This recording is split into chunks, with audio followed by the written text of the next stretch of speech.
മനുഷ്യർ ഭൂമിയിൽ പെരുകാൻ തുടങ്ങുകയും അവർക്ക് പുത്രിമാർ ജനിക്കുകയും ചെയ്തപ്പോൾ മനുഷ്യപുത്രിമാർ അഴകുള്ളവരാണ് എന്ന് കണ്ട് ദൈവപുത്രന്മാർ തങ്ങൾക്ക് ഇഷ്ടപ്പെട്ടവരെയെല്ലാം ഭാര്യമാരായി സ്വീകരിച്ചു. അപ്പോൾ ദൈവമായ കർത്താവ് പറഞ്ഞു, എൻ്റെ ചൈതന്യം മനുഷ്യനിൽ എന്നേക്കും നിലനിൽക്കുകയില്ല.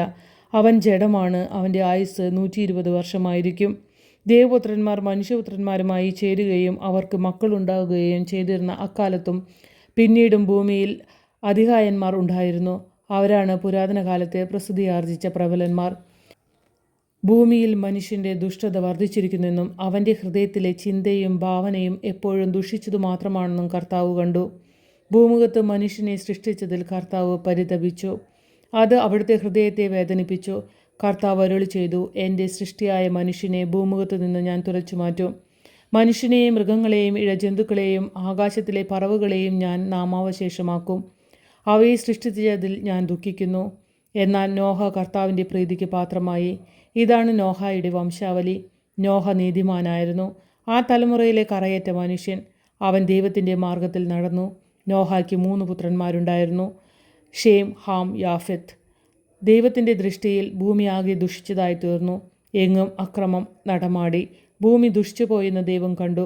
ലോകത്തിൽ മനുഷ്യരെല്ലാം ദുർമാർഗികളായി.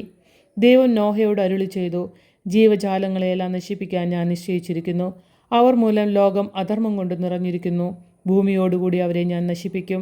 ഗോഫർ മരം കൊണ്ട് നീ ഒരു പെട്ടകമുണ്ടാക്കുക. അതിൽ മുറികൾ തിരിക്കുക. അതിൻ്റെ അകത്തും പുറത്തും കീലു തേക്കണം.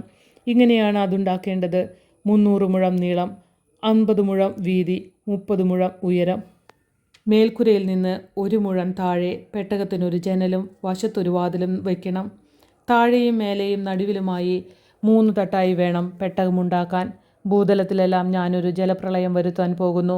ആകാശത്തിന് കീഴെ ജീവശ്വാസമുള്ള എല്ലാ ജഡവും ഞാൻ നശിപ്പിക്കും. ഭൂമുഖത്തുള്ളതെല്ലാം നശിക്കും.